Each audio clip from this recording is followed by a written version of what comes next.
की। परमेश्वर के वचन से आज हम देखेंगे लूका उसका 9वां अध्याय और उसके 57 पद से 62 पद तक हम पढ़ेंगे। लूका रचित सुसमाचार 9 अध्याय 57 से 62 तक पढ़ेंगे। हाल इस प्रकार से लिखा हुआ है, जब वे मार्ग में जा रहे थे तो किसी ने उससे कहा, जहाँ जहाँ तू जाएगा मैं तेरे पीछे हो लूँगा।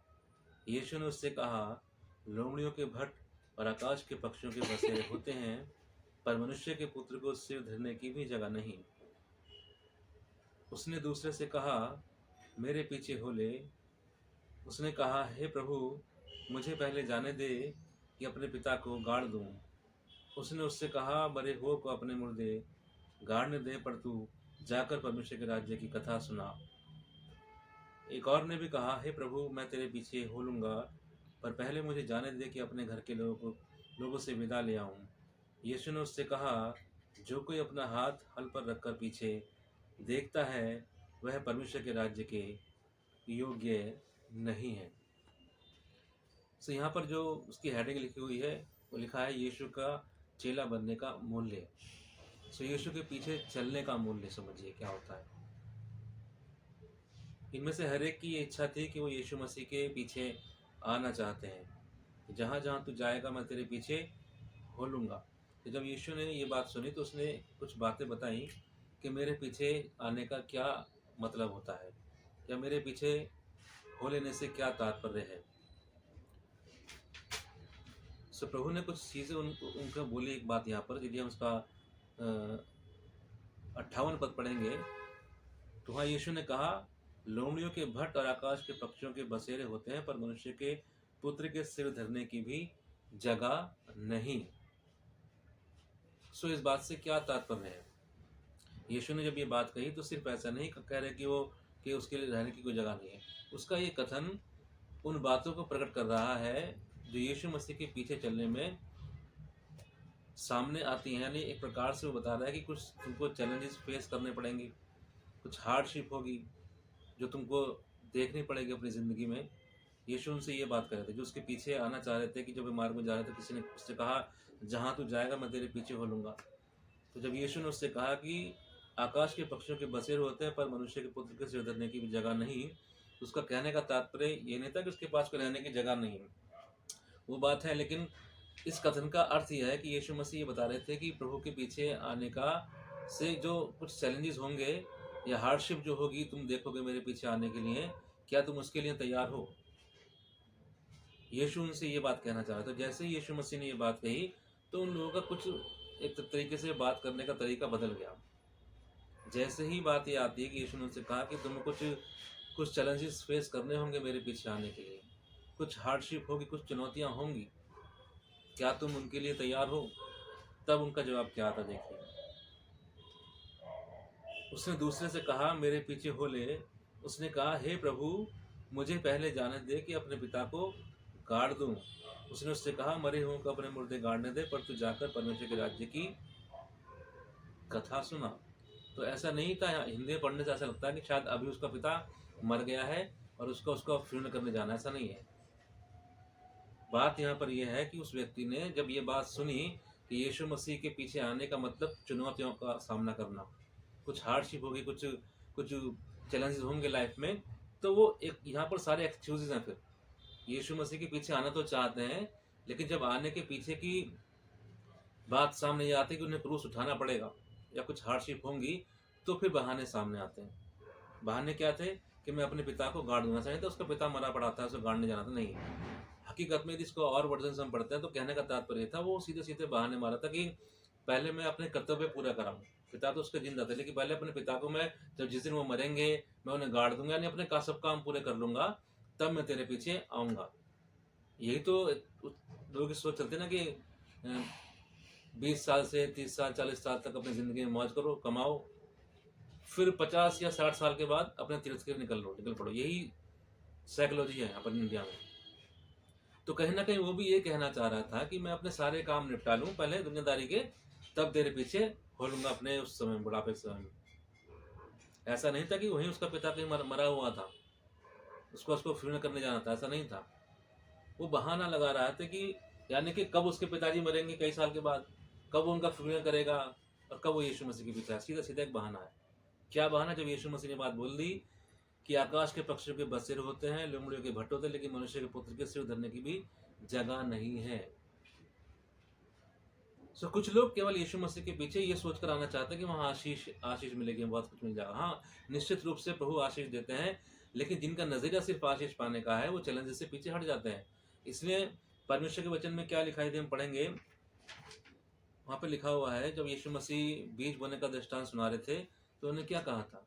कुछ ऐसी भूमि पे गिरा जिन्हें किसने दबा लिया? संसार की चिंता ने, धन के धोखे ने दबा लिया। ये कुछ ऐसे ही लोग हैं जिनका यीशु मसीह के पीछे आने का मकसद ही कुछ और होता है।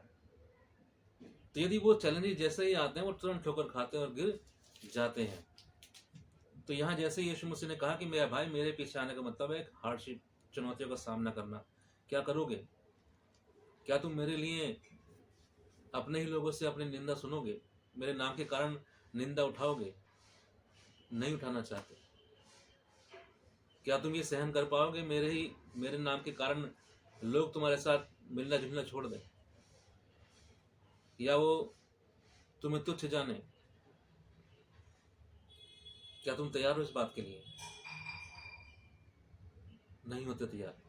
तब जैसे ही ये बातें सामने आती हैं, लोगों के बहाने शुरू होते हैं।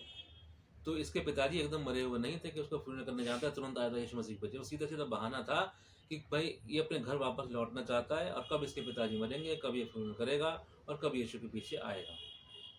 मतलब सीधा सीधा ये है कि भाई, हमें पहले अपने सारी जिंदगी काम निपटा लूं, तब तेरे पीछे आऊंगा। लेकिन बाइबल ऐसा नहीं कहती। बाइबल क्या सिखाती है? परमेश्वर हमारे जीवन की प्राथमिकता है। और आगे जाके इन बातों को हम समझेंगे कि जिन बातों की हम सोचते हैं कि ये कैसे करेंगे या इन्हें पहले कर लें, वो तो आपसे आप हो जाएंगी। बाइबल बार बार इस बात को बताती है, लेकिन लोग इस बात को समझते नहीं है। उसने उससे कहा, मरे हुओं को अपने मुर्दे गाड़ने दे, पर तू जाकर परमेश्वर के राज्य की कथा सुना। यीशु ये नहीं कह रहे थे कि उसके पिताजी मरे पड़े हैं तो उनका फ्यूनरल मत करना, मेरे पीछे हो रही, ये नहीं है। लेकिन हिंदी पढ़ने से हमें ऐसे समझ में आता है। कहने का तात्पर्य ये था, भाई बिना परमेश्वर को जाने तो लोग वैसे ही मरे हुए हैं, तो उन मुर्दों को अपने मुर्दे गाड़ने दे, तू मेरे पीछे हो ले। मतलब उससे यीशु ये कहना चाह रहे थे, तू जिनके पास लौटना चाहता है, उनके लिए जीना चाहता है, उससे पहले लाजमी है कि तू मेरे लिए जी, परमेश्वर के लिए जी। मुर्दों को अपने मुर्दे गाड़ने दे, तो परमेश्वर के राज्य की कथा सुना, क्योंकि ये प्राथमिकता है। क्योंकि बिना उससे जाने, परमेश्वर के राज्य की कथा सुने, लोग वैसे ही मुर्दे हैं और वह धोलोक में उतरने वाले हैं। तो तुझे जो अपॉर्चुनिटी मिली है कि तू परमेश्वर के राज्य की कथा सुनाए, लोग जीवन पाए उसे सुन करके, तू उसको पहले पूरा कर। ये तेरी प्राथमिकता होनी चाहिए। लेकिन जब हिंदी में पढ़ते हैं तो हमें लगता है कि शायद इसके पिताजी मरे हुए हैं और उसका फ्यूनरल होने वाला है बस, तो यीशु मसीह से एक बात कह रहा है कि परमिशन नहीं ले रहा है, ये बहाना मार रहा है। मरे नहीं है पिताजी अभी। वो ये कह रहा है कि मैं पहले अपने सारे कार्य कर्तव्य पूरे कर लूं संसार के, तब तेरे पीछे आऊंगा। लेकिन इतने में तो समय बहुत बीत जाएगा, लोग जीवन नहीं पा सकेंगे बिना सुसमाचार सुने। तो इसलिए यीशु ने कहा कि मुर्दों को अपने मुर्दे गाड़ने दे। वो तो व्यस्त है इन बातों में, पर तेरे पास रोशनी पहुंच चुकी है, तो रोशनी को बांटने का काम कर, शायद लोग बच जाएं। वो मुर्दों की सीढ़ी में ना रहे, लेकिन बिना इस कथा के सुने, बिना सुसमाचार के सुने, वो मुर्दे ही हैं। तो उन मुर्दों को अपने मुर्दे गाड़ने, तो जीवन में प्रवेश करना चाहता है तो जीवन की बातों को बता, शायद लोग जी जाएं, तेरे घर वाले भी जी जाएं। लेकिन इसने बहाने मारने शुरू किए। क्यों किए? क्योंकि वो चैलेंजेस फेस करना ही नहीं चाहते। मसीह के नाम के कारण चुनौतियों को फेस करना ही नहीं चाहते। अगले ने क्या कहा? एक और ने भी कहा, हे प्रभु, मैं तेरे पीछे हो लूंगा, पर मुझे जाने दे कि अपने घर के लोगों से विदा ले आऊं। यीशु ने उससे कहा, जो कोई अपना हाथ हल पर रखकर पीछे देखता है, वह परमेश्वर के राज्य के योग्य नहीं है। क्या क्या कहा इस व्यक्ति ने? और देखिए, बहाने कई बार ऐसे नहीं होते कि अनुचित होते हैं, कई बार बहाने, एक्सक्यूजेस बहुत उचित होते हैं, एकदम उचित है वो। यहाँ पर समझने वाली बात ये भी है, जो कुछ भी ये लोग कह रहे हैं ये अनुचित नहीं कह रहे। यदि एक नज़र में देखें तो ये उचित ही कह रहे हैं। पूरे बहाने जो लगाए जा रहे हैं, जो एक्सक्यूज दिए जा रहे हैं, वो सही है अपनी जगह पर। कह रहा है कि मैं अपने परिवार से विदा ले आऊं, आपने कभी देखा किसी व्यक्ति को ऐसे करते हुए, किसी उससे किसी काम क्या हो, अभी आ रहा हूँ 5 मिनट में बस, देखा किसी को ऐसे करते हुए? ये यही कर रहा है ये, कि पहले अपने घर वालों से विदा नहीं, आएगा नहीं वापस। ये गोली दे रहा है यीशु मसीह को, यदि साधारण भाषा में कहें तो गोली दे रहा है। ये वापस लौटने वाला नहीं है। ऐसे ही लोग कहते हैं अभी आता हूँ 5 मिनट में बस, वो उनके 5 मिनट 50 साल तक नहीं होते, कभी नहीं लौटते, वो उस काम के लिए नहीं लौटते। तो ये एक्सक्यूज हैं सारे, और ये अपने आप में सुनने में उचित लग रहे हैं, उचित हैं, लेकिन ये सारे बहाने ही हैं। इसलिए यीशु ने कहा जो कि हल पर हाथ रखकर पीछे देखता है वह मेरे योग्य नहीं, क्योंकि यीशु तो मन को टटोल लेते हैं, वो तो सर्वज्ञानी है। उन्होंने जान लिया कि ये बहाना मार रहा है, इससे परिवार से विदा नहीं लेनी है। यदि परमेश्वर वचन क्या लिखा है, जो कि घर बनाना चाहे और पहले सारा उसका हिसाब ना कर ले तो वो सही नहीं करता, क्योंकि उसका काम बीच में रुक जाएगा। तो जब ये लोग इस बात को की पेशकश कर रहे हैं यीशु मसीह के सामने, प्रभु हम तेरे पीछे चलना चाहते हैं, तो फिर अचानक यीशु मसीह के ये कह देने के बाद कि तुम्हें मेरे पीछे आने से हार्डशिप होगी, चैलेंजेस फेस करने पड़ेंगे, तो अचानक ये कैसे याद आ गया मैं परिवार से विदा ले आऊँ? ये अचानक कैसे हुआ? ये तो पहले से पता था ना तुमको। जब तुम यीशु मसीह से ये कह रहे हो कि तेरे पीछे हम चलना चाहते, तुम्हें नहीं पता परिवार है पीछे, मतलब उनसे विदा लेकर के आओ ना। इसलिए साफ दिखाई देता है कि ये लोग एक्सक्यूज दे रहे हैं, बहाने बना रहे हैं, क्योंकि अब इनका मन बदल गया कि यीशु के पीछे नहीं आना चाहते। क्योंकि कई बार लोग क्या चाहते हैं, यीशु मसीह के पास आना, चंगाई लेना, हमारे काम बन जाए, हमारा सब कुछ अच्छा हो जाए। हाँ, वो सब कुछ होगा, निसंदेह होगा, उसमें कोई दो राय नहीं है, लेकिन यीशु मसीह के नाम के कारण आपको अपनों के ही ताने सुनने पड़ेंगे कई बार। क्या तैयार हो? तैयार हो तो आ जाओ। इसलिए यीशु ने कहा था जो कि मेरे पीछे आना चाहे अपना क्रूस उठाए, यही क्रूस है वो। आपको हार्डशिप होगी। उसने कहा लोमड़ियों के तो भट्ट हैं और पक्षियों के बसेरे होते हैं, लेकिन मनुष्य के पुत्र के लिए सिर धरने की जगह नहीं है। ऐसा क्या मतलब यीशु मसीह के पास सोने की जगह नहीं थी? कहीं तो जाकर सोता हुआ। लेकिन वो ये कहने से दर्शाना चाह रहा था कि मेरे पीछे आने का मतलब सीधे से बताता हूँ कि तुम्हें हार्डशिप यानी बहुत कठिनाइयों का सामना भी करना पड़ सकता है मेरे लिए। क्या तैयार हो? इस सुसमाचार की कथा को सुनाने के लिए तुम्हें चुनौती का सामना करना पड़ेगा। क्या तैयार हो? तैयार हो तो आ जाओ। जैसे ही इनको ये बात मालूम चली, इन्होंने बहाने मारने शुरू कर दिए। तो ना तो उसके पिताजी मरे हुए थे कि अभी उसका फ्यूनरल करना है, वो सीधे ये कह रहा था कि मैं अपने पिताजी का सब कर्तव्य, अपने घर के कर्तव्य पूरे करके आऊँगा। तो उसमें तो कई साल लग जाएंगे, तो पता है कि पिताजी कल मरेंगे नहीं, वो तो 10 साल 20 साल 25 साल हो सकते हैं। तब ये फ्यूनरल करके तब आएगा यीशु मसीह के पास। ऐसे ये करा पिता अपने घर वालों से विदा ले आऊँ। क्या ये बात कहने से पहले नहीं पता तुम्हें, जब तुम ये यीशु मसीह से ये कह रहे हो कि हम तेरे पीछे आना चाहते हैं, ये बात तो पहले से पता होगी ना, परिवार है उससे विदा लेके आए, अचानक कैसे विदा लेने की बात आ गई? तो सीधे सीधे एक झूठ बोला जा रहा है कि हम परिवार से विदा ले आए। आप तो पहले से ही विदा लेकर के आए हो, तभी तो आप यीशु मसीह के पास भी चलने के लिए। यीशु ने कहा, उससे कहा जो कोई अपना हाथ हल पर रखकर पीछे देखता है वह परमेश्वर के योग्य नहीं है। तो जब यीशु मसीह ने 58वें पद में जो बात कही ना, उसके कितने मायने निकलते हैं? उसके मायने समझने की विनम्रता और सेवक बनने की आवश्यकता होगी। क्या होगी? विनम्र होना होगा, दीन बनना पड़ेगा, सेवक बनने की चाह होनी चाहिए। यीशु मसीह ने कहा जो कि तुम में बड़ा होना चाहे वो सबका सेवक बने। बहुत से लोग इस बात के लिए तैयार नहीं है। उनके अंदर अथॉरिटी तो पाना चाहते हैं, पर वो दास नहीं बनना चाहते। लोगों पर अधिकार तो चलाने के लिए आना चाहेंगे लीडरशिप में, लेकिन लोगों की सेवा करने के लिए नहीं आना चाहेंगे। यीशु ने कहा तुम्हें ये करना पड़ेगा, अगर मेरे पीछे आना चाहते हो तो ऐसा नहीं मैं तुम्हें अधिकार दे दूंगा तुम सब पे राज करोगे, तुम्हें उनका दास बनना पड़ेगा। हो तैयार? आ जाओ। तो खाली इसलिए आप प्रचारक नहीं बने, इसलिए आप पास्टर नहीं बने, इसलिए आप इवेंजलिस्ट नहीं बने कि आप लोगों पे धुआंधार शब्दों की बारिश करोगे। बस तुम्हें दास बनना पड़ेगा, शायद उनकी सेवा करनी पड़े। करोगे? आ जाओ मेरे पीछे। नहीं होते लोग तैयार, क्योंकि लोगों को प्रचारक मतलब शब्दों के बाण चलाना। ठीक है, आपकी बुलाहट हुआ है, लेकिन कभी कभी आपको उनके लिए सेवा करनी पड़ेगी, उनका दास बनना पड़ेगा, विनम्र होना पड़ेगा। क्या आप तैयार हैं? आप पास्टर हैं, आप सेवक बन गए हैं, तो आपको सब कुछ अथॉरिटी दी जाएगी, लोग आपके अधीन रहेंगे, लेकिन क्या आप उनकी सेवा में खड़े हो, या उनके दास बनना स्वीकार करो। जो बड़ा बनना चाहेगा उसे दास बनना पड़ता है, विनम्र होना पड़ेगा। आपको हुक्म चलाने के लिए पतरस लिखता है अपनी पत्री में कि जो झुंड तुम्हें दिया गया है उस पर अधिकार ना चलाओ, वरना ये जानकर कि वो सब परमेश्वर की भेड़ें हैं, उनका ठीक प्रकार से देखभाल करो।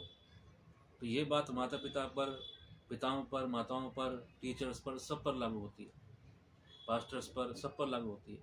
या जो भी हमारे नेता हैं, प्रधानमंत्री हैं, मुख्यमंत्री हैं, सब पर लागू होती है कि तुम्हें अधिकार इसलिए नहीं दिया कि तुम अपने जो चाहो करोगे।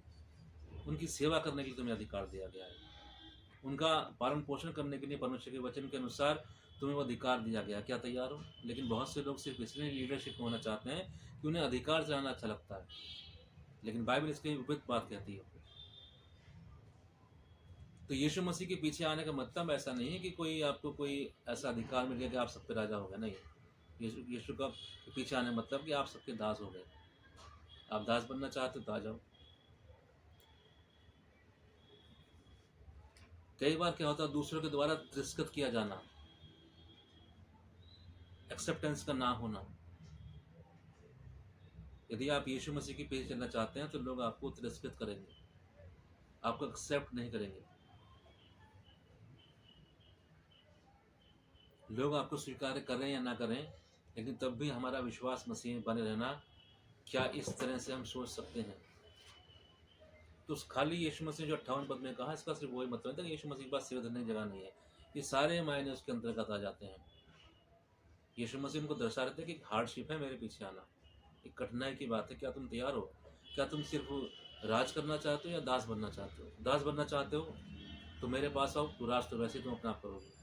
यदि दास बनोगे तो शिरोमणि किए जाओगे। लेकिन यदि इसी मनसा से आते हो कि हम शिरोमणि किए जाएं और दास बनना ही नहीं चाहते, तो वो मुश्किल काम है। यीशु मसीह के पीछे आने वाला रास्ता, या जो रास्ता जीवन को जाता है, वो सकरा है, वो चौड़ा नहीं है। वहाँ खुद को घटाना पड़ेगा, तभी हम सकरे रास्ते में से निकल सकते हैं, अन्यथा फंस जाएंगे। दूसरों के द्वारा तिरस्कृत जब किए जाते हैं तब भी सहज रहना, यह है यीशु मसीह के पीछे आने का मूल्य। कोई स्वीकार करे या ना करे, मसीह पर अपना विश्वास तब भी बनाए रखना, है ना। लोग आपसे अब बात करते हैं कि नहीं करते, आपको लगता है कि हम अकेले हो गए, तब भी मसीह में अपने विश्वास को कायम रखना। तैयार हो इस बात के लिए तो आ जाओ, नहीं हो तो पहले हिसाब लगा लो। लेकिन इसका इनकार करने का अर्थ ही होगा कि हमने इस संसार की चकाचौंध के लिए, संसार की सुविधाओं के लिए उस अनंत जीवन को त्यागना स्वीकार किया है, जो सिर्फ मसीह यीशु के द्वारा मिल सकता है। हमें यहाँ पर लोगों से दोस्ती रखना बहुत प्यारा है या स्वर्ग राज्य में जाना बहुत प्यारा है, ये हमें डिसाइड करना होगा।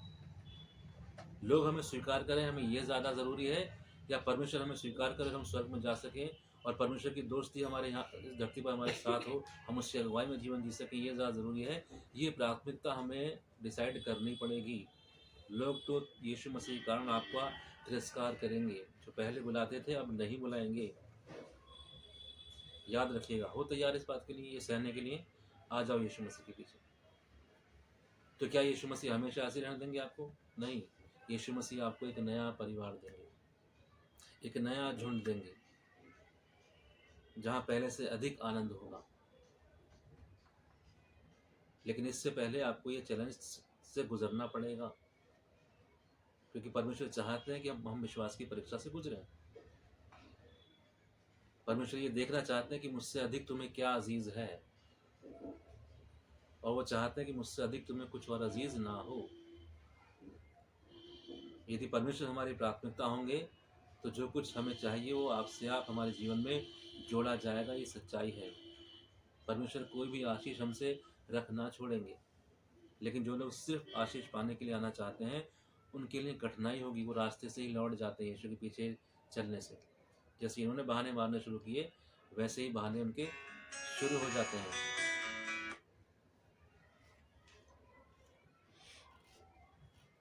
कई बार मसीह का अनुसरण करने के लिए परंपरा और संस्कृति से ऊपर उठकर मसीह की इच्छा को मानना पड़ता है। हमारी परंपरा क्या कहती है, हमारी संस्कृति क्या कहती है, कई बार उन्हें एक किनारे करना पड़ता है, क्योंकि परमेश्वर का वचन कुछ और कह रहा है, इसके विपरीत कह रहा है। क्या तैयार हैं इस बात के लिए?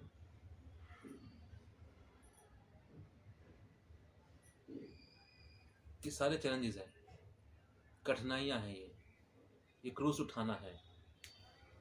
आप जहाँ रहते हो वहाँ की संस्कृति, वहाँ की परंपरा क्या कह रही है आपसे, और परमेश्वर का वचन क्या कह रहा है, आपको चुनना पड़ेगा। आपको प्राथमिकता डिसाइड करनी पड़ेगी, और ये पहले ही करनी पड़ेगी। वरना जैसे ही आपको पता चलेगा कि अरे हमारी ये परंपरा, हमें इससे अलग करना पड़ेगा अपने आप को, तो बहाने शुरू हो जाएंगे। वैसे ही हमें इन बातों को पहले ही सोचना पड़ेगा, यीशु के पीछे चलने का मूल्य क्या है। लोगों का तिरस्कार सहना पड़ सकता है, दास बनना पड़ेगा। अब क्या जिसको जो दास बनेगा, क्या वो दास बना रहेगा? नहीं, परमेश्वर उसको शिरोमणि करेंगे, उसको सब पर अधिकार दे देंगे। इसीलिए देंगे क्योंकि जान गए हैं कि इसके योग्य है, क्योंकि यीशु मसीह ने हमें नमूना दिया इस बात के लिए, है ना। यीशु मसीह ने अपने चेलों के पाँव धोए थे। वो पाँव धोना कोई रीति रिवाज सेटअप नहीं कर रहे थे, वो यही दिखा रहे थे कि मैं सेवा करवाया नहीं, मैं सेवा करने के लिए आया हूँ। मेरा नमूना ये है। क्या इसको फॉलो करना चाहते हो? आ जाओ मेरे पीछे। लेकिन बहुत से लोग सिर्फ यीशु मसीह के पीछे आने, उसकी सामर्थ्य को देख करके, उसकी सामर्थ्य के द्वारा इम्प्रेस होकर के, बहुत बड़े बड़े काम करके लोगों पर रूल करने की मंशा से आना चाहते हैं।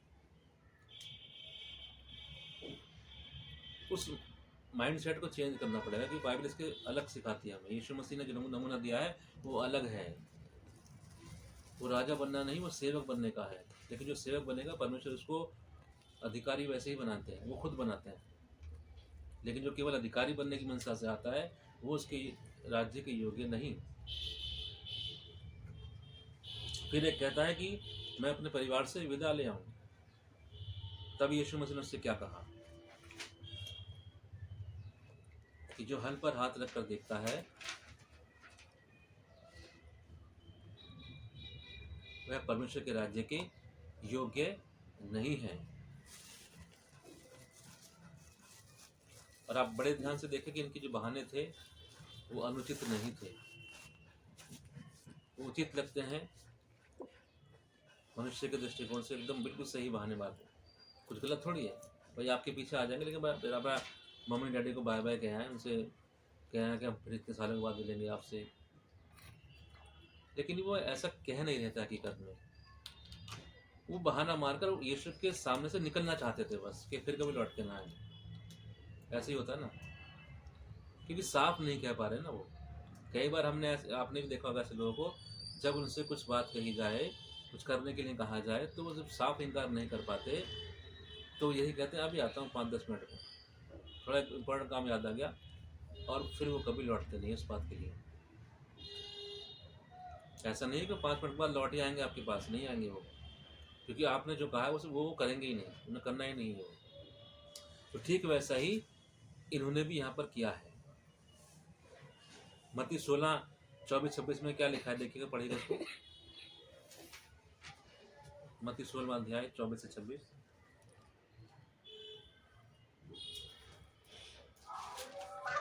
जी। तब यीशु ने अपने चेलों से कहा, यदि कोई मेरे पीछे आना चाहे तो अपने आप का इनकार करे और अपना क्रूस उठाए और मेरे पीछे हो ले। क्योंकि जो कोई अपना प्राण बचाना चाहे वह उसे खोएगा, और जो कोई मेरे लिए अपना प्राण खोएगा वह उसे पाएगा। बिल्कुल। यदि मनुष्य सारे जगत को प्राप्त करे और अपने प्राण की हानि उठाए तो उसे क्या लाभ होगा? जी। मनुष्य अपने प्राण के बदले क्या देगा? बिल्कुल। तो जब ये लोग एक्सक्यूज दे रहे हैं अपने परिवारजनों का या बहुत सारी चीज़ों का, तो वो क्या कर रहे हैं? एक तरीके से वो अपने प्राण को प्रिय जान रहे हैं परमेश्वर से पहले। यीशु ने क्या किया, वो उसे खो देंगे। कैसे खो देंगे? कि वो बिना इस सुसमाचार की को सुने अधोलोक में उतर जाएंगे, हमेशा के लिए उनको खोने वाले हैं वो। लेकिन यदि वो आज के इस दिन में परमेश्वर के काम को प्राथमिकता पर रखकर जब ज़रूरत है और थोड़े समय के लिए उनसे अलग होते हैं, तो सच क्या है कि वो उनको बचा रहे हैं, उन्हें हमेशा के लिए अपने साथ कर रहे हैं। ये बात यीशु मसीह वहाँ कहना चाहते थे।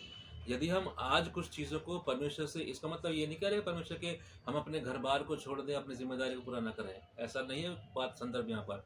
परमेश्वर ये कह रहे हैं कि तुम ये समझ लो, निर्धारित करो कि इस समय पे तुम्हारी प्राथमिकता क्या होनी चाहिए। क्योंकि यदि आज तुमने सुसमाचार को एक किनारे कर दिया या परमेश्वर को एक किनारे कर दिया, तो सच्चाई ये है कि जिनके लिए तुम कर रहे हो तुम उन्हें खो दोगे, हमेशा के लिए खो दोगे। इस संसार का जीवन कितने दिन का, लेकिन इसके बाद एक और जीवन है जहां आप हमेशा हो सकते हो साथ, या उन्हें बचा सकते हो जीवन के लिए, या इस जीवन में तुम उन्हें पा सकते हो वापस। लेकिन यदि आज हमने प्राथमिकता डिसाइड नहीं करी कि परमेश्वर हमारी प्राथमिकता है और हम उसके लिए कुछ समय के लिए कुछ चीज़ों से अलग होना स्वीकार नहीं करेंगे, तो सच ये है कि हम उन चीज़ों को हमेशा के लिए खो देंगे। लेकिन यदि परमेश्वर के लिए को हम प्राथमिकता पर रखेंगे तो वो चीज़ों को हम खोएंगे नहीं, वरन बहुतायत से पालेंगे। तो यहाँ पर कुछ ऐसा नहीं कहा जा रहा कि परमेश्वर ये कह रहे हैं कि हम अपने घर बार को छोड़ दें, काम काज छोड़ दें। वो ये कह रहे हैं कि तुम्हें अपनी प्राथमिकताएं डिसाइड करनी होंगी। तुम्हें मैं एक मौका दे रहा हूँ कि तुम इस सुसमाचार को सुनाओ, लेकिन तुम वापस उसी जीवन में लौटना चाहते हो। तो यीशु का मतलब तात्पर्य ये नहीं था कि वो अपने पिता का, जब उसके पिताजी गुजरे तो उसका फ्यूनरल ना करे। ये नहीं कह रहे थे यीशु मसीह उससे। वो ये कह रहे थे तुम्हारी आज की प्राथमिकता क्या है, तुम ये देखो। तुम्हें एक अपॉर्चुनिटी मिल रही है कि तुम परमेश्वर के लिए, इस सुसमाचार के लिए कुछ कर सकते हो। बहुतों को तुम बचा सकते हो, लेकिन तुम बहाने मार रहे हो, तो वो उचित नहीं है। तो यहाँ पर सीधे सीधे जो संदेश है वो है प्राथमिकता का, प्रायोरिटी का क्या है, कि हम किस बात को किस समय पर प्राथमिकता पर रख रहे हैं। क्या हमारी पहली जिम्मेदारी है। सबसे पहले हमारी जिंदगी में परमेश्वर होने चाहिए, उसके बाद फिर सारी चीज़ें आती हैं। तो इसलिए यीशु कह रहे हैं जो अपने प्राण को प्रिय जानता है वो उसे खो देता है, जो मेरे लिए खोने के लिए तैयार है वो उसे पा लेता है। यदि आज तुम यीशु मसीह के पीछे हो रहते हो और सुसमाचार सुनाते हो, उसका मतलब ये नहीं कि आपके परिवार से आप अलग हो गए, आप उस परिवार को फिर पालोगे। वो संबंध परमेश्वर नहीं टूटने देते हैं। लेकिन यदि हम उन्हें पकड़ के रखने के लिए परमेश्वर को छोड़ते तो शायद वो मौका दोबारा नहीं आने वाला है, क्योंकि हमने कुछ और चुनाव किया है। यिर्मयाह 17:5 में लिखा है कि जो मनुष्य पर भरोसा रखता है वो श्रापित है। उसका संदर्भ क्या है कि यदि हमारा दृष्टिकोण संसारिक चीज़ों पर ही लगा हुआ है, संसार की बातों पर लगा, और परमेश्वर की बातों पर हम फोकस ही नहीं हो पा रहे हैं, तो एक तरीके से हम अपने आप को कहाँ देख रहे हैं।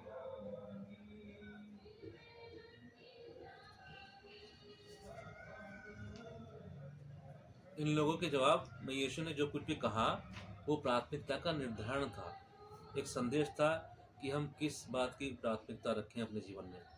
पहला तीमुथियुस उसका 5वां अध्याय 8 पद पढ़िएगा।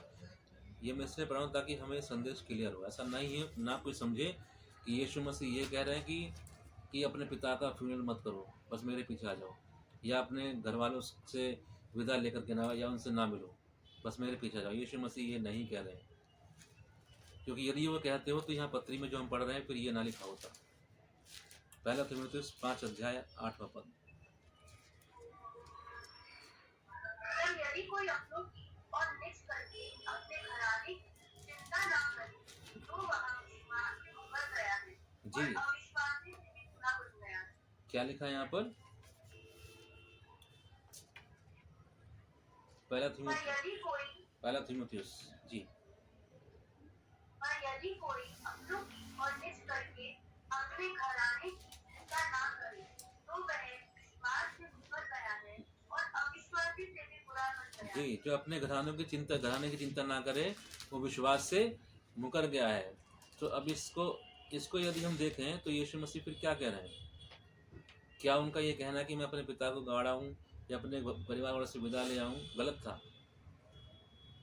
वो सही था। लेकिन फिर यीशु मसीह ने कहा तुम मेरे पीछे हो लो। तो यदि इस पहला तीमुथियुस 5:8 और यीशु मसीह ने जो यहाँ पर कहा है लूका 9वें अध्याय में 57 पद के बाद, इन दोनों को मिलाकर देखें तो क्या कहा जा रहा है? संदेश क्या है? संदेश है प्राथमिकता निर्धारण। हमें समझना चाहिए कि हमारी प्राथमिकता क्या है और कब क्या हमारी प्राथमिकता है,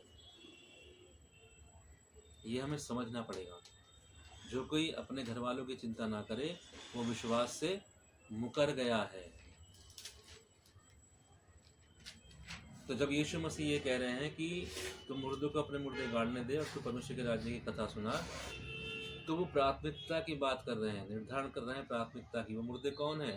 बिना परमेश्वर को जाने तो लोग संसार में मुर्दा ही हैं और वो मृतक लोग में उतरने वाले हैं। और वो व्यक्ति क्या कह रहा था? वो एक एक्सक्यूज दे रहा था कि मेरे पिताजी जब मरेंगे, सच्चाई तो यह है, वो ये कह रहा था कि मेरे पिताजी के पास में वापस जाऊं, जब वो मर जाएंगे फिर उन्हें गाड़ करके अपने काम पूरे करके तब मैं तेरे पीछे हो लूँगा। तो उसने किस बात को प्राथमिकता पर रखा? संसारिक जीवन को। और परमेश्वर क्या कह रहे थे? तो आत्मिक जीवन को प्राथमिकता पर रख, ये ज़्यादा ज़रूरी है इस समय। क्योंकि यदि तू इस समय इस बात को चुन लेगा तो शायद तेरे पिताजी इस संसार में भी बेहतर रहेंगे और यहाँ से जाने के बाद भी शायद वो स्वर्ग राज्य में जाएंगे, यदि तेरे द्वारा सुसमाचार सुन लेंगे। और ना भी माने तूने अपना कर्तव्य तो पूरा किया ना, इतना काफ़ी था। तुम नहीं मानने वो अलग बात है, पर तुमने अपना काम पूरा किया, इसके तुम बुलाए गए थे। तो तुम अपनी प्राथमिकता को समझो पहले। तो यीशु मसीह का तात्पर्य कभी भी ये नहीं है कि आप अपने परिवार को छोड़कर यीशु मसीह के पीछे आए, नहीं। उसका तात्पर्य इस बात से है कि तुम प्राथमिकता परमेश्वर उसके राज्य को दो, तब सब वस्तुएं तुम्हें मिल जाएंगी। मत्ती 6:33 इस बात को बता देता है। और हम कैसे समझ सकते हैं इस बात को? जो परमेश्वर प्रभु यीशु मसीह इन लोगों से कह रहे हैं जो यीशु मसीह के पीछे आना चाहते हैं, यही बात परमेश्वर ने काफ़ी समय पहले अब्राहम के साथ भी की। उत्पत्ति 22 अध्याय 1-2 पद पढ़िएगा, क्या लिखा है वहाँ पर? उत्पत्ति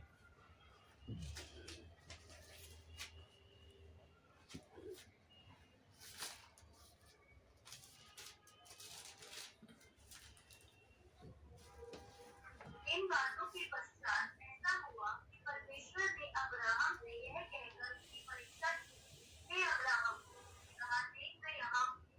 उसने कहा, अपने पुत्र को अर्थात अपने इकलौते पुत्र इसहाक को, जिससे तू प्रेम रखता है, संग लेकर मोरिया देश में चला जा और वहाँ उसको एक पहाड़ के ऊपर जो मैं तुझे बताऊंगा वो बलि करके चढ़ा। जी, आगे बढ़ो। ये सभी इस कहानी को जानते हैं, कई बार इस पर प्रचार किया जा चुका है, तो हम सब इस कहानी को अच्छे से समझते हैं कि क्या हो रहा है यहाँ पर। क्या परमेश्वर सचमुच इसके पुत्र का बलिदान चाहते थे? नहीं चाहते थे। फिर क्यों कहा परमेश्वर ने? क्या लिखा, शुरुआत कहाँ से होती है? इन बातों के पश्चात ऐसा हुआ। कौन सी बातें थी? मैंने पहले भी इस बात को कहा है कि हमें लाइनों के बीच में पढ़ना आना चाहिए, है ना। मालूम से नामालूम को मालूम करना आना चाहिए, तभी हम बाइबल को समझ सकते हैं। ये कौन सी बातें हो सकती हैं? इन बातों के पश्चात शायद जब उसको पुत्र दिया गया तो वो अपने पुत्र में बहुत मस्त हो गया होगा, शायद ज़्यादा समय उसको दे रहा होगा। तब परमेश्वर ने इस बात को समझने के लिए कि आप भी मैं इसकी प्राथमिकता हूँ, इससे ये बात कही। इन बातों के पश्चात ये बातें शायद यही थी कि जैसे इसके परिवार में बेटा है जो उसको बहुत समय के बाद मिला, वो उसमें खो गया एक तरीके से, यही हुआ होगा शायद। वो सारा दिन उसमें लगा रहता होगा। तब परमेश्वर ने सोचा इन बातों के पश्चात अब मैं देखता हूँ कि अभी मैं इसकी प्राथमिकता हूँ कि नहीं हूँ। तब उसको कहा कि अपने पुत्र को ले जाकर कुर्बान कर दे। तो इसी तरह से परमेश्वर ने अब्राहम को भी देखा, उसके विश्वास को भी देखा और उसकी प्राथमिकता को भी टेस्ट किया। यही बात प्रभु यीशु मसीह इन लोगों के साथ भी कर रहे हैं। उनकी वो जिस प्रकार से कह रहे हैं, प्रभु हम तेरे पीछे आना चाहते हैं, परमेश्वर सीधे सीधे टेस्ट कर रहे हैं उनसे, ये कह रहे हैं कि तुम्हारी प्राथमिकता क्या है। वो ये टटोल रहे हैं उनके मन के अंदर। क्या जो तुम इच्छा कर रहे हो अपने अंदर मन में कि मैं तुम्हारे पीछे आना चाहता हूँ प्रभु, ये तुम्हारी प्राथमिकता है भी कि नहीं है? प्रभु ये नहीं करे तो अपने घर वालों को छोड़ देना, वो सिर्फ उनकी प्राथमिकता को टेस्ट कर रहे हैं। क्या तैयार हैं मुझे अपनी प्राथमिकता बनाने के लिए? वही बात परमेश्वर ने अब्राहम से भी की। हम देखते हैं कि अब्राहम को अपना पुत्र बलिदान नहीं करना पड़ा। तो जब नहीं करना था तो क्यों कहा परमेश्वर ने आपने? सिर्फ इसलिए देखने के लिए कि अब्राहम की प्राथमिकता आज भी मैं हूँ कि नहीं हूँ। ऐसा तो नहीं कि वो संसार की आशीष में गुम हो गया है, या जो उसे मिलना था वो मिल गया तो मुझे भूल गया है। कई बार ऐसा होता है ना कि जिस चीज़ को हम बहुत चाह रहे होते हैं, मांग रहे होते हैं, जब मिल जाता है तो उसी में गुम हो जाते हैं। परिवार में कोई बच्चा नहीं है, बच्चा हो गया तो अब बच्चे में ही लगे पड़े हैं। हम भूल जाते हैं परमेश्वर जिसने दिया है वो परमेश्वर है। हमारी ज़िंदगी का एक हिस्सा या बड़ा हिस्सा उसके लिए होना चाहिए। वो प्राथमिकता को टेस्ट कर रहे थे। इनसे इसलिए यीशु मसीह ने बात है कि मुर्दों को अपने मुर्दे गाड़ने, ऐसा नहीं कह रहे थे भाई कि जब तेरे पिताजी गुजरे तो उन्हें पड़े रहने देना, उनका अंतिम संस्कार मत करना, ये नहीं कहा परमेश्वर ने उससे। वो सिर्फ ये कह करके उसकी प्राथमिकता को टेस्ट कर रहे थे कि जो ये सचमुच आज मुझसे कह रहा है कि तेरे पीछे आना चाहता हूँ, ये आएगा भी कि नहीं आएगा। और जो ये कहता है कि अपने परिवार से विदा ले आऊँ, तो उसको तो और भी ये सोचना चाहिए, जब मैं ये बात कह रहा हूँ कि तेरे पीछे आना चाहता हूँ, तो तू पहले अपने परिवार से मिल करके ये बात करके आया होगा ना, तभी तो ये बात प्रभु से कह रहा है। तो प्राथमिकता कहाँ गई? और प्राथमिकता कब डिसाइड की इन लोगों ने? जब इन्होंने यीशु मसीह के मुंह से ये सुन लिया कि यीशु मसीह के पीछे आना यानी एक ऐसी चुनौती जिसके सामना करना आसान नहीं है। क्रूस उठाना पड़ेगा,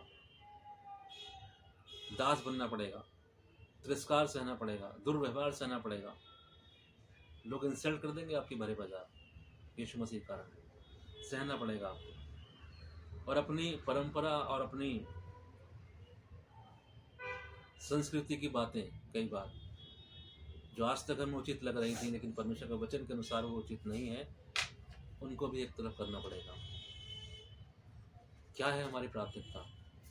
परमेश्वर या हमारी परंपरा? परमेश्वर या हमारी संस्कृति?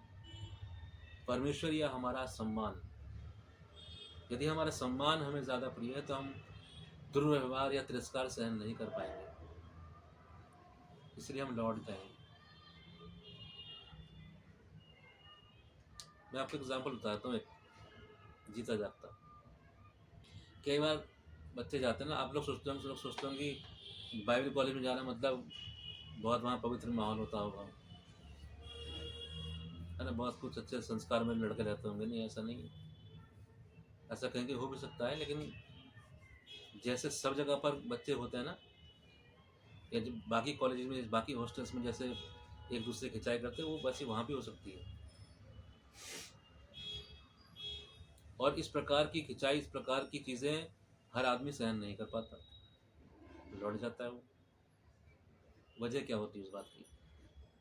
क्योंकि उसके जीवन में शायद अपना सम्मान आज भी प्राथमिकता पर, इसलिए यीशु ने कहा तुम्हें मेरे पीछे आना मतलब क्रूस उठाना पड़ेगा।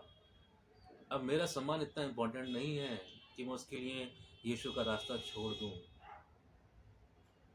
आप मुझे तिरस्कार करें, पर मुझसे मतलब सभी लोगों से जो यीशु के पीछे आते हैं। यदि लोग तिरस्कार सह रहे हैं तो इसका मतलब क्या है कि वो अपनी मैं को, अपनी खुदी को महत्व नहीं दे रहे परमेश्वर के आगे। ये उनकी प्राथमिकता परमेश्वर है, इसलिए अपनी खुदी से इनकार करने की बात परमेश्वर का वचन कहता है। लेकिन यदि अपनी खुदी से हमें बहुत प्यार है तो इसका मतलब है कि वो हमारी प्राथमिकता है। और जिनकी प्राथमिकता अपना मैं है वो परमेश्वर के पीछे नहीं आ सकते, क्योंकि परमेश्वर के पीछे आने के लिए हमें ये तय करना पड़ेगा कि वो ही मेरी प्राथमिकता है। मेरा मान, मेरा सम्मान, मेरी प्राथमिकता नहीं हो सकते, क्योंकि लोग तिरस्कार करेंगे, दुर्व्यवहार करेंगे। तो अपनी प्रायोरिटी, अपनी प्राथमिकता डिसाइड करना, ये संदेश है। यीशु के पीछे चलने का मूल्य यही है कि हमें देखना है कि इन सब बातों के ऊपर हमारे जीवन की प्राथमिकता केवल परमेश्वर हो। यदि केवल परमेश्वर रहेंगे तो हम तिरस्कार को सह सकते हैं, दुर्व्यवहार को भी हम नजरअंदाज कर जाएंगे, अपनी परंपरा, अपनी संस्कृति को हम प्राथमिकता पर नहीं रखेंगे। उसमें ऐसा जो कुछ भी है जो परमेश्वर के वचन के अगेंस्ट जाता है, हम उसको नहीं बनाए रखेंगे अपने जीवन में, क्योंकि वो परमेश्वर के वचन के अनुसार नहीं है। ठीक है। और कुछ बातें और भी हम सीख सकते हैं। कभी यीशु मसीह ने ये कहा कि जो कोई अपना हाथ हल पर रखकर पीछे देखता है वह परमेश्वर के राज्य के योग्य नहीं है। तो ये बातें तो एक तरफ हैं, कुछ और महत्वपूर्ण बातें भी हैं जो हम समझ सकते हैं। कभी कभी क्या होता है, सिर्फ इस बात का यदि हम अर्थ समझें, हल पर हाथ रखकर पीछे देखने का क्या तात्पर्य और हो सकता है, इससे जुड़ी ही बात है लेकिन थोड़ी सी अलग हो जाती है। कई बार क्या होता है कि लोग अपने अतीत को इस कदर पकड़ के रखते हैं कि वो आगे नहीं बढ़ सकते। ये भी हल पर हाथ रखकर पीछे देखना है। बढ़ना तो चाहते हैं परमेश्वर के राज्य में, बढ़ना चाहते हैं परमेश्वर की सामर्थ्य में, उसके प्रेम में, लेकिन अतीत पीछा नहीं छोड़ता। बार बार पीछे की बातों को याद करना आप कभी भी परमेश्वर की सामर्थ्य में, पवित्र आत्मा की गाइडेंस में नहीं बढ़ पाएंगे, क्योंकि आपने उस चीज़ को पकड़ रखा है जो सही नहीं है। अतीत को पकड़ के रखना परमेश्वर में बढ़ने से रोक देता है, क्योंकि हम पवित्र आत्मा की आवाज़ को उस समय नज़रअंदाज कर रहे होते हैं सरासर। बार बार उन बातों को याद करना, अतीत को पकड़ के रखना हल पर हाथ रखने जैसा ही है। हमारी प्राथमिकता क्या है? क्या बीता हुआ जीवन या आगे का जीवन? जो अब परमेश्वर वचन क्या कहता है? सब जो मसीह यीशु में है वो एक नई सृष्टि है। देखो पुरानी बातें बीत गई, सब कुछ नया हो गया। तो अब बीती बातों को स्मरण करके करना क्या है? किसी ने आपके साथ क्या दुर्व्यवहार किया था, कैसी बदसलूकी करी थी, कितना धोखा दिया था, उनसे क्या मतलब? अब आपका नया जीवन शुरू हो चुका है। परमेश्वर रोज बरोज एक पिता की मानिंद गाइड कर रहे हैं, उस पर ध्यान तो लगाएं। क्यों हल पर हाथ रखकर पीछे देखते हैं? आपको आगे बढ़ना, आपको सुसमाचार में आगे बढ़ना, लोगों को सुनाना है। आपको एक जिम्मेदारी, एक नया काम मिल चुका है, नई जिम्मेदारी आ चुकी है, उस पर फोकस क्यों नहीं है? क्यों उस बातों को देखते हैं अतीत में क्या हो चुका है?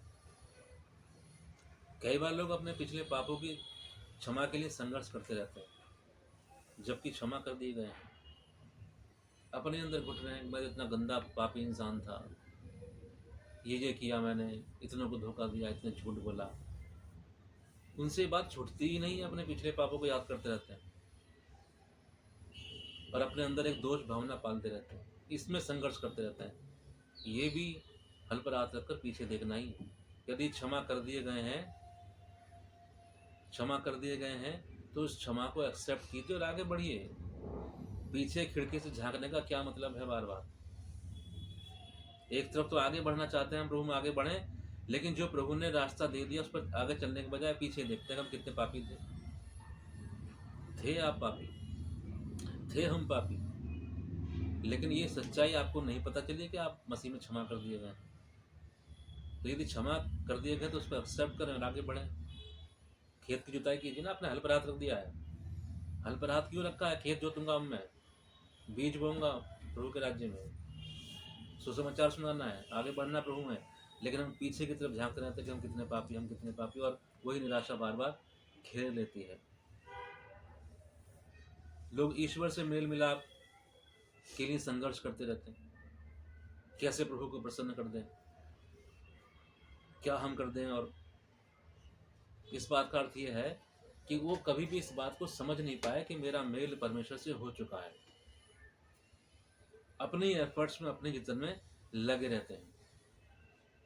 तो तात्पर्य क्या हुआ कि जो सुसमाचार में हमें समझाया गया, बताया गया, हमने उस पर ध्यान ही नहीं दिया। हल पर हाथ तो रखा लेकिन पीछे झांक रहे बार बार, अतीत में झरोके में झांकना, ये समझना कि अभी परमेश्वर हमसे रूठा हुआ है, परमेश्वर हमारे प्रभु के साथ हमारा कोई मेल मिलाप नहीं है, अपने आप को अलग थलग समझना हमेशा।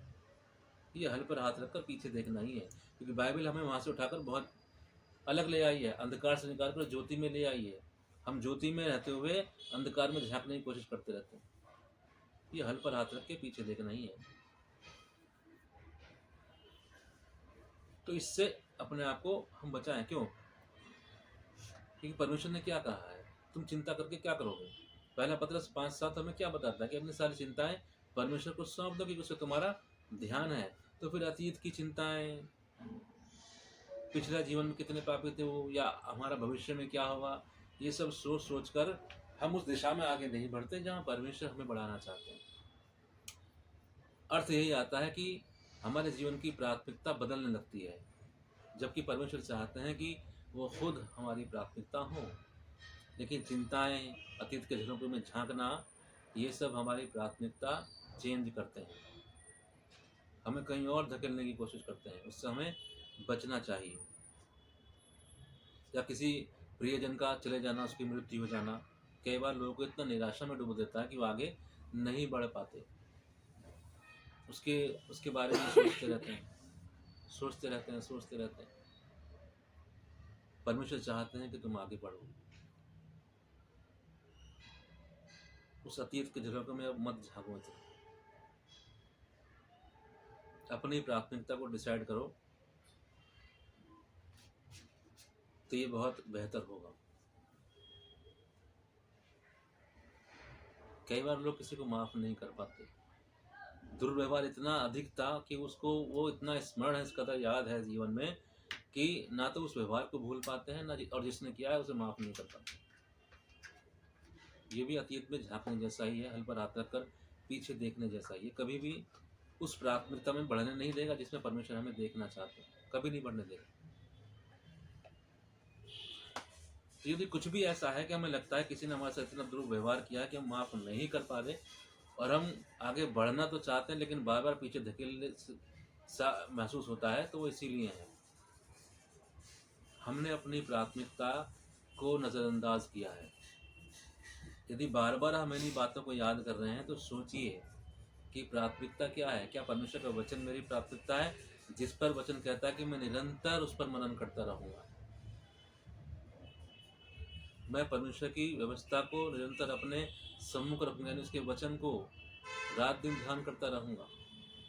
ये मेरी प्राथमिकता है, या मेरा पीछे जीवन में क्या किसी ने मेरे साथ बुरा व्यवहार किया वो प्राथमिकता है। तो जब हम इस बात को पढ़ते हैं लूका 9 अध्याय में 57 पद से, तो जो कुछ भी यहाँ घट रहा है वो सिर्फ और सिर्फ इस बात को दर्शाने के लिए है कि हमारे जीवन की प्राथमिकता क्या होनी चाहिए। यदि हमने ये मन बनाया है कि हम यीशु के पीछे चलेंगे इन लोगों की तरह, तो यीशु मसीह के पीछे चलने का अर्थ क्या है? अर्थ यही है कि वही मेरी प्राथमिकता होना चाहिए, ना मेरा अतीत का जीवन, न अतीत में किया गया कोई दुर्व्यवहार, और ना ही ये समझना कि मैंने बहुत पाप किए हैं। यदि आप मसीह के पीछे आना चाहते हैं, आ गए हैं, तो आप क्षमा किए हुए व्यक्ति हैं। आपको बार बार उसमें झांकने की, सोचने की, मनन करने की आवश्यकता नहीं रह गई है। तो यदि ऐसा हो रहा है तो इसका मतलब प्राथमिकता बदल रही है। परमेश्वर की हमारे जीवन की प्राथमिकता होनी चाहिए, लेकिन वो अतीत हमारे जीवन में पहला स्थान ले रहा है। वो व्यक्ति ले रहा है जिसने आपके साथ दुर्व्यवहार किया। आप रात दिन उसके बारे में ही सोच रहे हो, और जो परमेश्वर कह रहे हैं उसको नज़रअंदाज कर रहे हैं। तो ये सब भी किसके समान है? हल पर हाथ रखकर पीछे देखने के समान है। जैसा कि ये लोग कर रहे थे, आ तो गए थे कि यीशु मसीह के पीछे चलेंगे, पर पीछे देख रहे थे।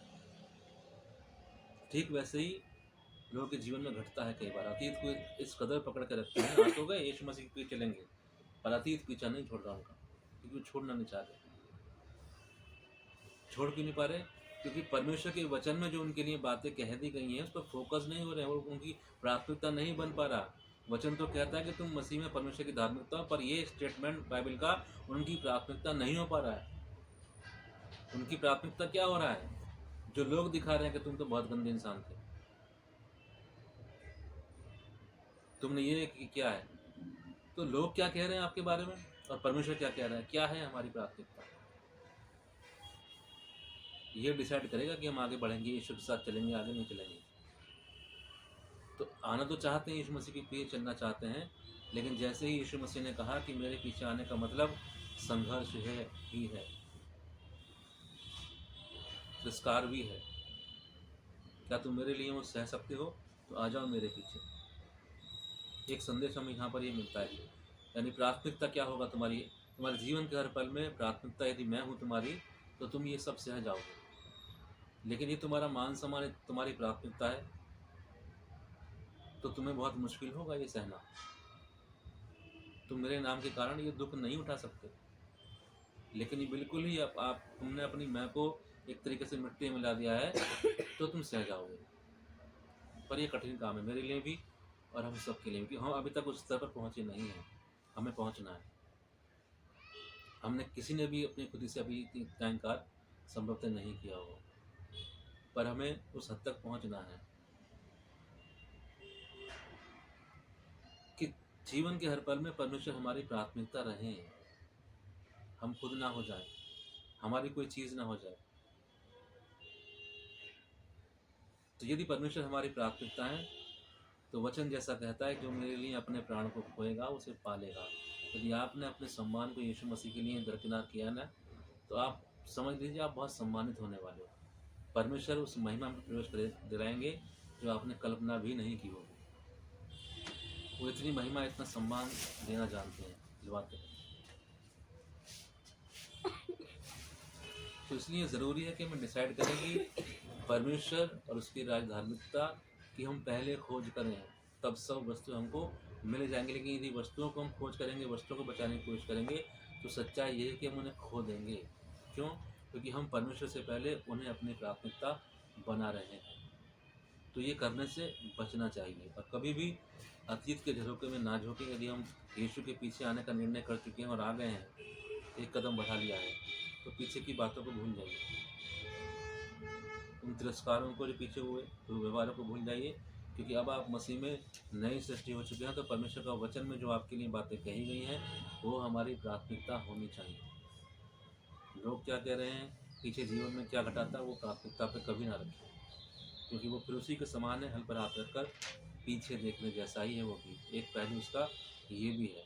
तो दोनों तरीके से हम इस बात को समझें कि हम कभी भी और किसी बात को, परमेश्वर को छोड़ और किसी चीज़ को अपनी प्राथमिकता ना रखें, और जैसा परमेश्वर का वचन हमें कहता है वैसा करें। क्योंकि हमने पहला तीमुथियुस 5:8 ही पढ़ा है, हमें अपने घर वालों की भी चिंता करनी है। जो नहीं करता वो विश्वास से मुकर गया है।